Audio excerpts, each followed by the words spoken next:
Hello everyone.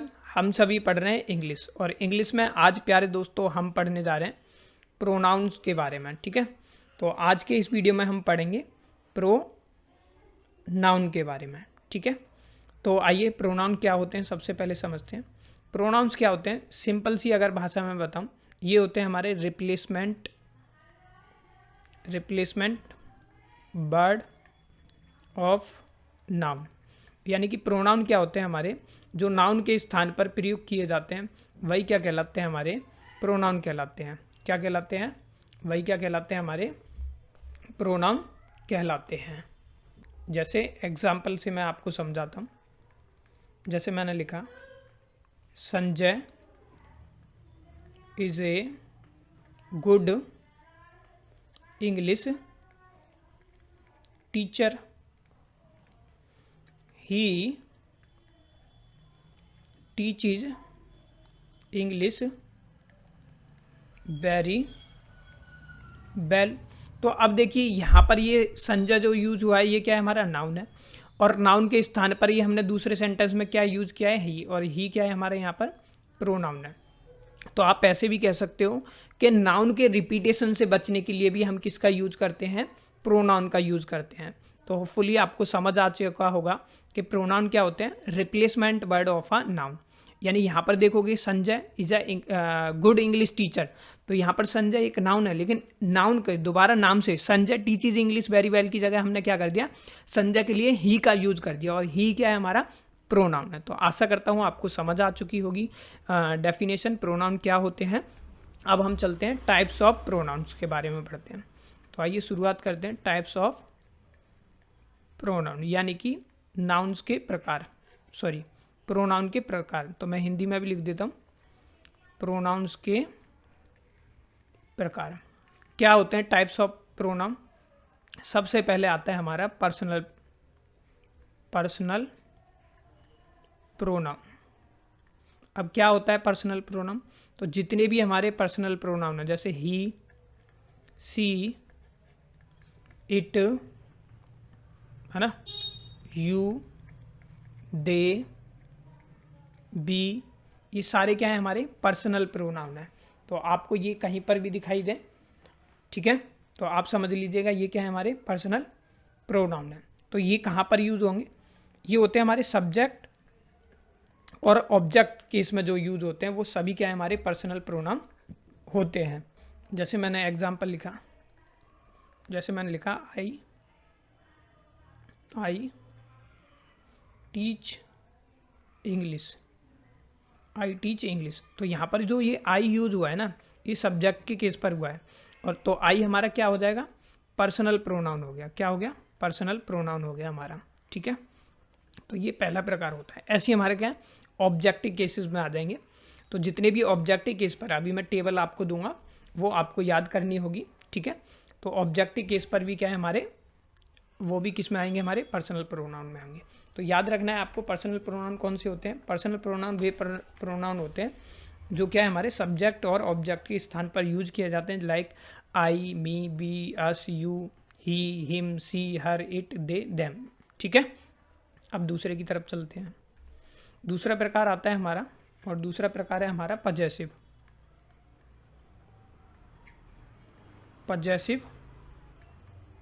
Pronoun.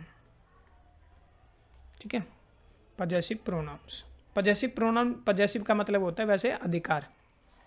ठीक है, अब इसमें कौन कौन से प्रोनाउन होंगे, तो जितने भी हैं ये, जैसे mine, ours, yours, his, hers, theirs.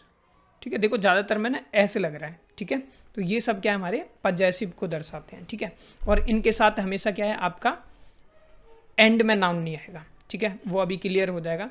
तो पजेसिव प्रोनाउन अभी आपको इतना ध्यान रखना है। पजेसिव प्रोनाउन कौन से होते हैं हमारे, mine, ours, yours, his, hers, theirs, ये सारे क्या है हमारे पजेसिव प्रोनाउन होते हैं। तीसरा आता है हमारा, इसके बाद तीसरा प्रोनाउन है हमारा डेमोस्ट्रेटिव प्रोनाउन। तो डेमोस्ट्रेटिव प्रोनाउंस कौन से होते हैं, संकेत बोलते हैं वैसे, ठीक है, संकेतवाचक सर्वनाम बोल सकते हो, हिंदी में बता देता हूँ मैं आपको। डेमोस्ट्रेटिव प्रोनाउन होते हैं ये हमारे।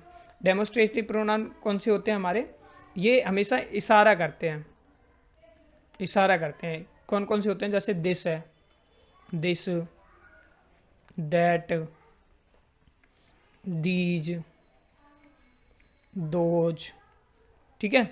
अब इसमें ये दिस और दैट है, ठीक है, दिस और दैट जो है ये किसके लिए होते हैं, नज़दीक के लिए यूज़ किए जाते हैं, पास की बस पास के लिए यूज़ किए जाएंगे। जबकि दीज और दोज जो है ये किसके लिए यूज होता है, दूर के लिए। जैसे मैं एग्जांपल लेता हूँ, जैसे दिस इज अ पेन, ठीक है, तो यहाँ पर आपको क्या है, दिस इज अ पेन, यानी कि ये क्या है, नज़दीक के लिए हुआ है, ठीक है। और मैंने बोला जैसे दूसरा देखो, दीज आर माई बुक, तो यहाँ पर जो दीज यूज हुआ है ये क्या है, दूर के लिए हुआ है। लेकिन यहाँ पर ये दीज जो है ये है कौन सा, डेमोस्ट्रेटिव, और इसमें दिस जो है वो कौन सा है, डेमोस्ट्रेटिव प्रोनाउन है। आशा करता हूँ ये भी समझ आया होगा। तो आगे चलते हैं। उसके बाद चौथा आता है हमारा डिस्ट्रीब्यूटिव।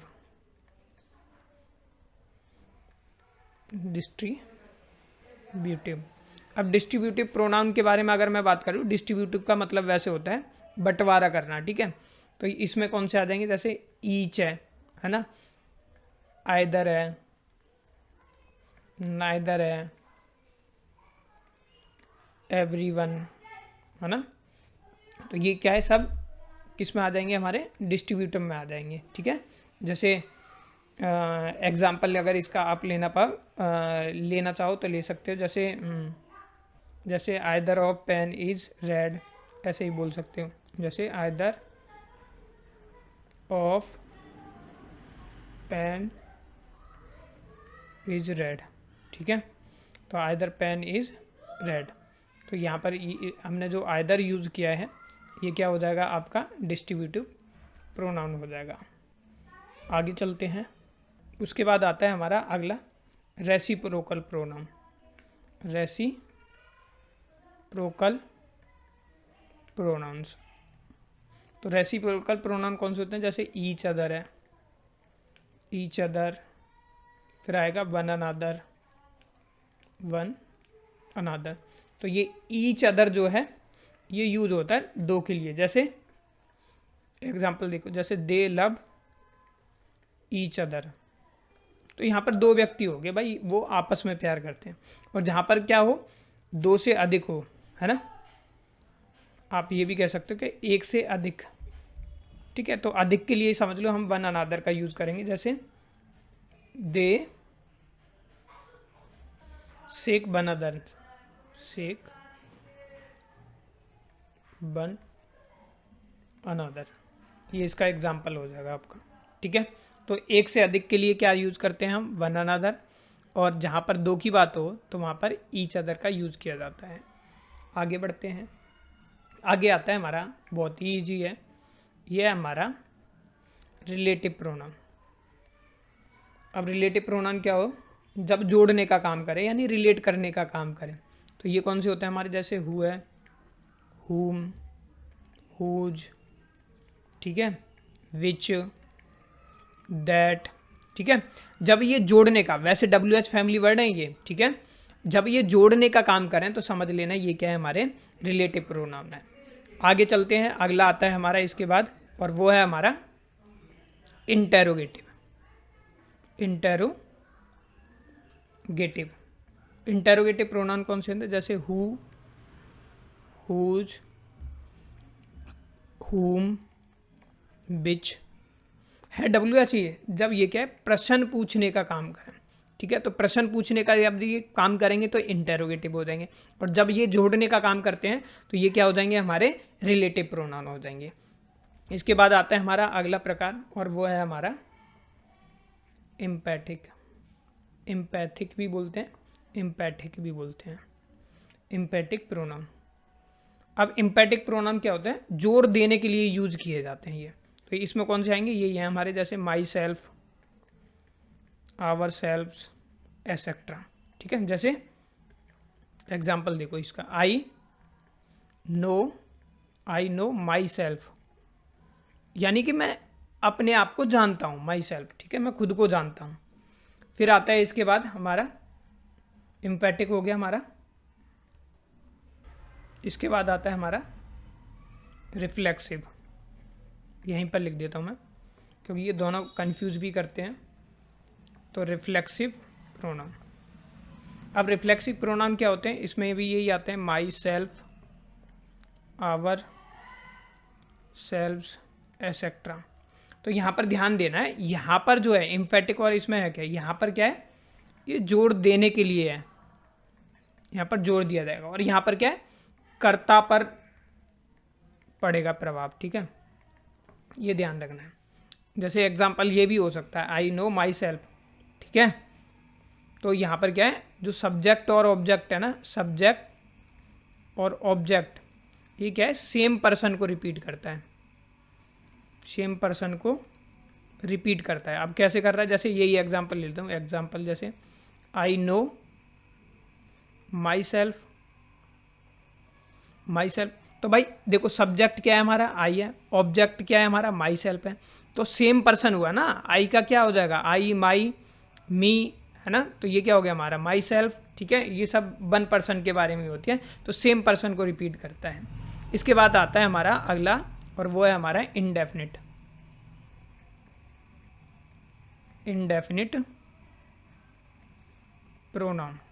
अब इंडेफिनिट प्रोनाउंस क्या होते हैं, जिनके बारे में क्या है हम जानते ही नहीं है, पता ही नहीं होते। इंडेफिनिट यानी कि अनिश्चित की बात हो रही है, तो जितने भी हैं, जैसे एवरीबडी है, समबडी, ठीक है, एवरीथिंग, ठीक है, उसके बाद इसमें एवरीबडी आएगा, या थिंग आ जाए, या बन आ जाए। बन का मतलब ये है एवरीवन लग जाता है ना, समवन, है ना, एवरीवन, ये सारे शब्द आ जाएं, तो ध्यान रखना है यहाँ पर बॉडी, बडी लग जाए, या थिंग लग जाए, या वन लग जाए, वहाँ पर क्या होगा, हमारा इंडेफिनिट प्रोनाउन होगा, ठीक है।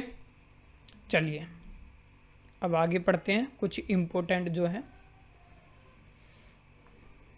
अब पर्सनल प्रोनाउन के ये आपको पता होने चाहिए, पर्सनल प्रोनाउन के पर्सन आपको पता होना चाहिए, जो मैंने पर्सनल प्रोनाउन पढ़ाए थे। तो देखो ये होते हैं हमारे फर्स्ट पर्सन, पता होना चाहिए ना, सिंगुलर क्या होता है, फर्स्ट पर्सन कौन सा है, सेकंड पर्सन क्या है। तो आई, बी, और ये क्या है इसके, माई, मी, माई, माइन, अस, आवर्स, ये सब क्या है, हमारे फर्स्ट पर्सन है। फिर आता है हमारा सेकंड पर्सन। सेकंड पर्सन में क्या होगा, पर्सन लिख लेना। सेकंड पर्सन में क्या है, जितने भी हैं, जैसे यू, फिर आ जाएंगे योर्स, ठीक है, या योर, ये सब क्या है, हमारे सेकंड है। फिर बचा क्या, बाकी बचे हुए हमारे थर्ड पर्सन में आ जाते हैं। थर्ड पर्सन में कौन कौन सा आ जाएगा, ही है, सी, इट, दे, ये सब क्या है, हमारे थर्ड पर्सन होते हैं। तो अब पर्सनल प्रोनाउन के केस में आपको बता देता हूँ, ताकि आपको जो है कोई कन्फ्यूज़न रहे ही ना।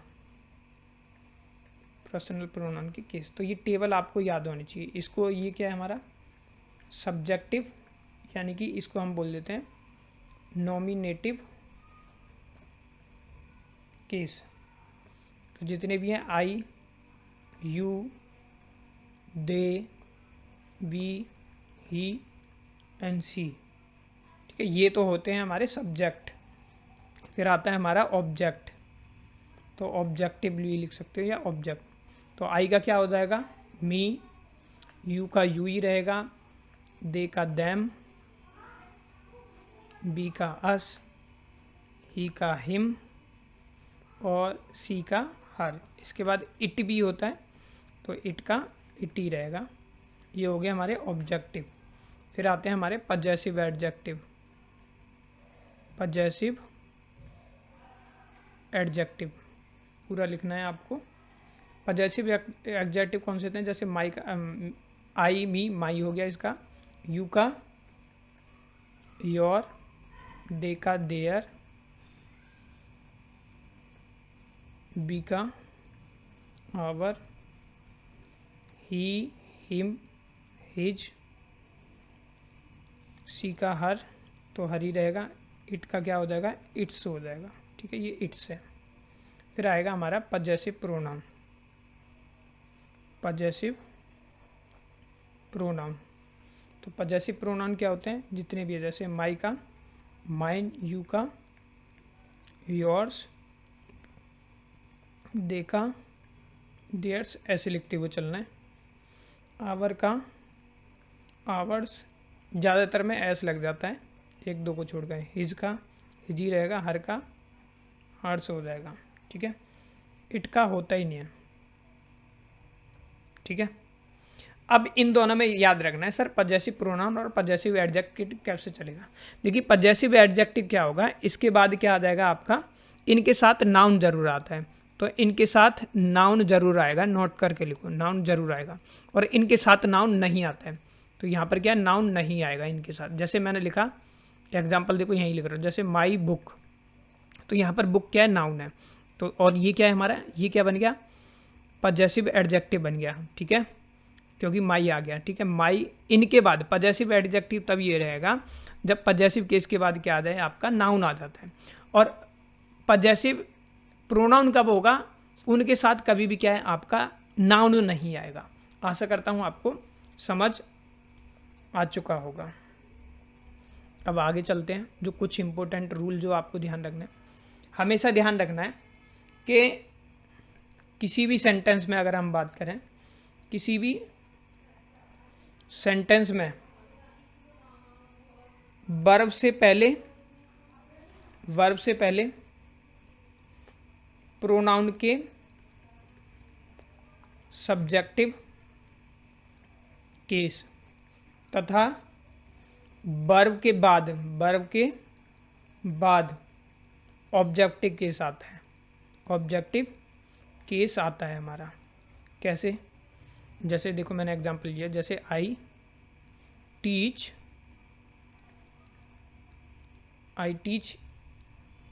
इंग्लिश हिम कर देता हूँ, आई टीच हिम, यानी कि मैं उसे पढ़ाता हूँ। ठीक है, अब यहाँ पर देखोगे कि आई क्या है, सबसे पहले पहचानना है, ये क्या है, सब्जेक्ट है, और ये क्या है हमारा, ऑब्जेक्ट है, और ये क्या है, हमारी वर्ब है। तो भाई सेंटेंस में रूल क्या कहता है, रूल ये कह रहा है कि किसी सेंटेंस में वर्ब से पहले, ध्यान रखना है वर्ब से पहले, तो वर्ब ये है और वर्ब से पहले क्या है, सब्जेक्ट हो गया। तो यहाँ पर क्या है, सब्जेक्ट केस हो गया। और सब्जेक्ट केस कौन सा होता है, अभी मैंने टेबल में आपको बताया कि आई क्या है, हमारा सब्जेक्टिव है। ठीक है, और ऑब्जेक्ट क्या है, ये हमारा हिम जो है, यहाँ पर ये क्या हो गया, हमारा ऑब्जेक्टिव केस हो गया। ठीक है, तो ध्यान रखना है कि किसी भी सेंटेंस में वर्ब से पहले क्या आएगा, आपका सब्जेक्टिव केस आएगा, और वर्ब के बाद में जो आएगा वो ऑब्जेक्टिव केस होता है। ठीक है, तो सब्जेक्टिव ऑब्जेक्टिव कैसे होगा, तो भाई देखो मैंने अभी पढ़ा है ना, ये सब्जेक्टिव केस है और ये ऑब्जेक्टिव केस है। तो ठीक है, तो आपको होपफुली क्लियर हो चुका होगा। आगे चलते हैं, अगले कुछ रूल जो बहुत ही इम्पोर्टेंट है, और वो है हमारा कि जब एक से अधिक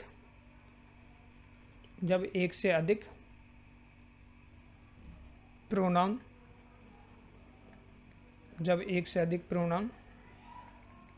एक ही सेंटेंस में प्रयोग हो और किसी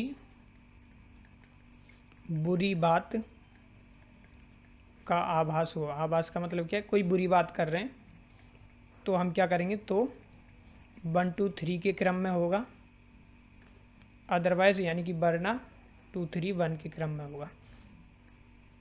ठीक है, अब कैसे रहेगा, देखिए जैसे मैंने एग्जांपल लिया, I you and he have made a blunder. ठीक है, अब देखिए यहाँ पर अगर तुम देखोगे, ये बलंडर क्या दर्शा रहा है, एक बुरा काम किया है, कि हमने क्या कर दिया, हमने बलंडर कर दिया। ठीक है, तो यहाँ पर क्या है, बुरे का आभास हो रहा है। तो एक से अधिक प्रोनाउन तो आ रहे हैं यहाँ पर, एक प्रोनाउन, 2 प्रोनाउन, 3 प्रोनाउन आ गए इसमें, तो एक से अधिक तो हो रहे हैं इसमें प्रयोग, लेकिन क्या किसी बुरी बात का आभास हो रहा है, जी हाँ बिल्कुल हो रहा है। तो हम क्या बोलेंगे, हम ये 1 2 3 के क्रम में ही क्या है, इनको लिखेंगे। 1 2 3 का मतलब क्या है, जैसे first person, second person and third person, ठीक है, 1 2 3 first person, second person, third person. लेकिन अगर अच्छी बात का आभास हो, यानी बुरी बात पे तो 1 2 3 का है, वरना क्या है 2 3 1 है, यानी अच्छी बात कहेंगे तो हम वहाँ पर क्या है 2 3 1 के क्रम में चलेंगे, यानी सेकंड पर्सन, फिर थर्ड पर्सन और फिर एंड में अपन आएगा, यानी कि फर्स्ट पर्सन। कैसे देखो, एक एग्जांपल लिखता हूँ मैं, जैसे यू, ही एंड आई शैल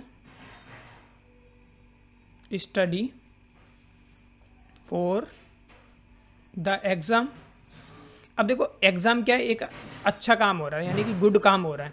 तो भाई मैंने क्या करा, यहाँ पर सेकंड पर्सन पहले लिया, फिर ही थर्ड पर्सन को ले लिया एंड आई, ठीक है। तो इस तरीके से इस रूल का आपको विशेषकर ध्यान रखना है। तो ये कहाँ पर होगा आपका, ये आपका सिंगुलर में यूज़ होगा, लेकिन कभी कभी ये है, लेकिन वहीं पर वैसे ऐड ऑन कर लेना, लेकिन जब प्लूरल की बात हो, प्लूरल प्रोनाउन हमेशा क्या है 1 2 3 क्रम में ही होगा, ठीक है। जैसे we you and they, we you and they should now get down to work, ठीक है। ध्यान रख लेना है, अच्छा काम हो या बुरा काम हो, सभी में क्या चलेगा हमारा, यही चलेगा, ठीक है। 1 2 3 के में फर्स्ट 1 2 3, ठीक है, प्लूरल के रूप में ऐसे ही चलेगा। तो मैं आशा करता हूँ ये आपको समझ आ चुका होगा। तो अब हम अगला रूल करते हैं। अब क्या है, कुछ वर्ब होती हैं, क्या होती हैं, कुछ वर्ब्स होती हैं, ठीक है। वर्ब्स कौन सी हैं, जैसे लेट है, लाइक, बिटवीन, सॉरी इसको रब करते हैं, बिटवीन, बिटवीन, बट, एक्सेप्ट और प्रीपोजिशन, एक्सेप्ट प्रीपोजिशन के बाद ऑब्जेक्ट इसका यूज़ करेंगे, ऑब्जेक्टिव केस आता है। तो ये अगला रूल है हमारा। रूल क्या कहता है, रूल ये कहता है कि कहीं पर आपको ये वर्ड हो, जैसे लेट है, लाइक है, बिटवीन है, बट है, एक्सेप्ट है, या प्रीपोजिशन आ जाए, उनके बाद हमेशा ऑब्जेक्टिव केस का यूज़ करना है। जैसे एग्जांपल देखो, जैसे मैंने लिखा लेट आई और मैंने लिख दिया मी डू दिस वर्क। तो भाई लेट आ गया ना, लेट क्या एक वर्ब है, मैंने आपको ऊपर लिखवाया। तो लेफ्ट के क्या बाद क्या आएगा, ऑब्जेक्टिव केस आएगा हमारा, और ऑब्जेक्टिव केस क्या है हमारा, मी है। तो ये आई जो है ये गलत होगा, सेंटेंस सही क्या होगा, let me do this work. तो याद रखना है कि भाई अगर इनके बाद जो है let, like, between, but, except या प्रीपोजिशन आ जाए, वहां पर हम क्या करेंगे, उसके बाद हमेशा ऑब्जेक्टिव केस का। तो जल्दी से फटाफट इसका आंसर दो, डोंट लाफ, ठीक है, don't laugh, don't laugh, don't laugh at me, या आई आएगा। तो भाई यहाँ पर क्या हो गया, प्रीपोजिशन हो गया, लाफ एट वैसे ही वर्ब है, ठीक है, ठीक है। तो लाफ एट प्रीपोजिशन हो गया, तो बताओ सब्जेक्टिव केस आएगा या ऑब्जेक्टिव, इन दोनों में से। आप बोलोगे सर ये तो आ ही नहीं सकता, क्योंकि हमने पढ़ा है भाई इनके बाद क्या है ऑब्जेक्टिव केस आएगा, तो मी जो है हमारा वो क्या है बिल्कुल करेक्ट हो जाएगा। तो अब अगला रूल देखते हैं। अगला रूल कहता है जब दो प्रोनाउन की तुलना, जब दोनों प्रोनाउन की तुलना हो तो दोनों तरफ सेम केस होना चाहिए। सेम केस का मतलब यह है कि भाई जैसे सब्जेक्ट का सब्जेक्ट से होगा, है ना, सब्जेक्ट का सब्जेक्ट से होना चाहिए, ऑब्जेक्ट का ऑब्जेक्ट से, ऑब्जेक्ट का ऑब्जेक्ट से। एक बार एग्जाम्पल लेते हैं, जैसे मैंने लिखा example, he is as fast as I या मी। अब बताओ यहाँ पर क्या है आपका, आप बोलोगे सब्जेक्ट है, तो भाई इन दोनों में कन्फ्यूजन होने की क्या ज़रूरत है, ये तो आएगा ही नहीं, सही है क्या होगा हमारे यहाँ पर, आई होगा, करेक्ट हो गया। अगला अब आप बताइए, ही रन फास्टर देन आई या मी। ही रन फास्टर देन मी होगा या आई होगा, तो बहुत से बोल रहे हैं ही रन फास्टर देन मी, लेकिन देन मी नहीं होगा, ये मी क्या है हमारा गलत है, क्योंकि यहाँ पर क्या है सब्जेक्ट है, और हमने क्या पढ़ा है कि भाई जब भी तुलना हो रही हो तो दोनों तरफ क्या है सेम केस होगा, तो यहाँ पर सब्जेक्टेड है तो यहाँ पर भी क्या है सब्जेक्ट होगा, ये क्या है हमारा आई होगा, बिल्कुल करेक्ट। यहाँ पर मी की कोई आवश्यकता नहीं है। आशा करता हूँ ये भी रूल आपको क्लियर हुआ होगा। अगर ये रूल क्लियर हुआ है तो फिर ये वाला रूल जो है ये भी आपको करना है। यदि इट का प्रयोग सब्जेक्ट के रूप में हो तथा इसके बाद बी फॉर्म का मतलब क्या है, जैसे इज है, एम, आर या वॉज वर आए, ठीक है, ये सभी क्या हमारी बी फॉर्म है, आए तो उसके बाद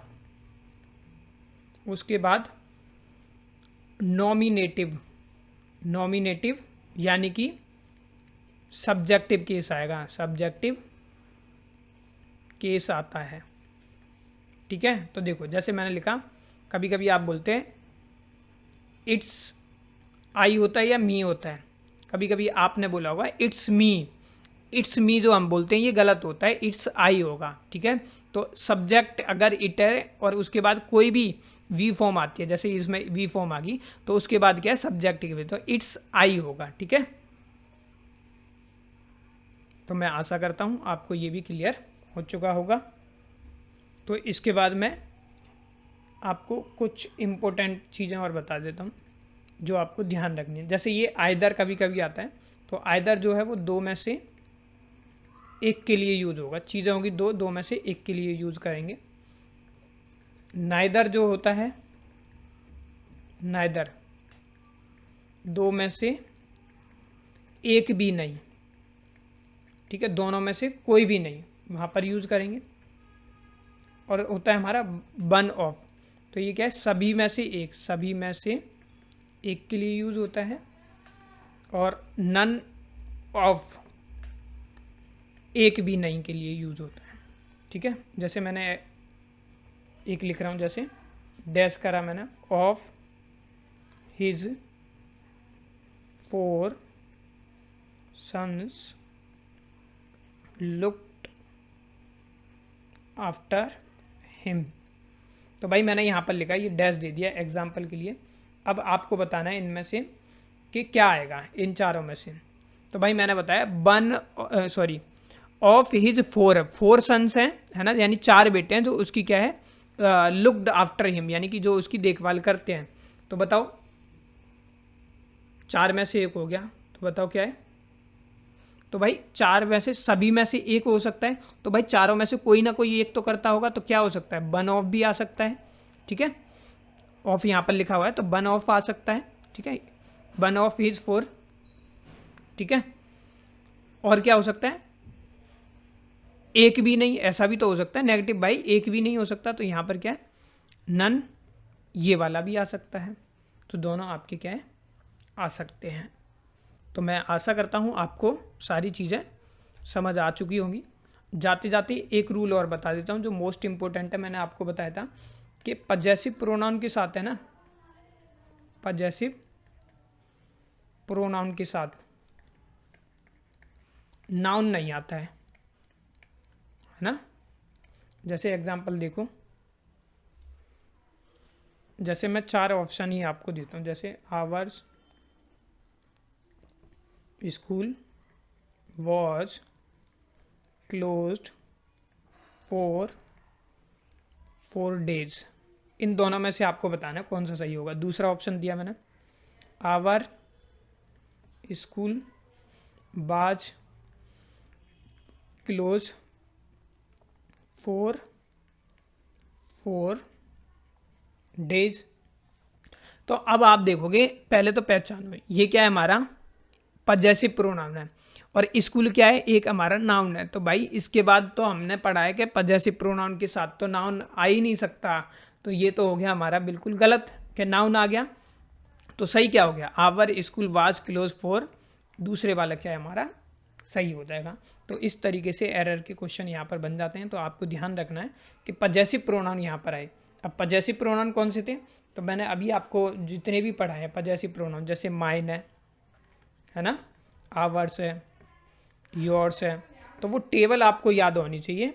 वो टेबल जो है वो मोस्ट इम्पोर्टेंट है। देखो नहीं, ये देखिए ये टेबल जो है ना, ये पजेसिव प्रोनाउन, मैंने बताया नाउन नहीं आता है इनके साथ। तो होपफुली आपको जो इम्पोर्टेंट थे वो मैंने आज के इस वीडियो में हमने प्रोनाउन पढ़ लिया है, मोस्ट इम्पोर्टेंट है। अब आप इनकी प्रैक्टिस कीजिए। तो मैं मिलता हूँ आपसे नेक्स्ट वीडियो में। Thank you for watching.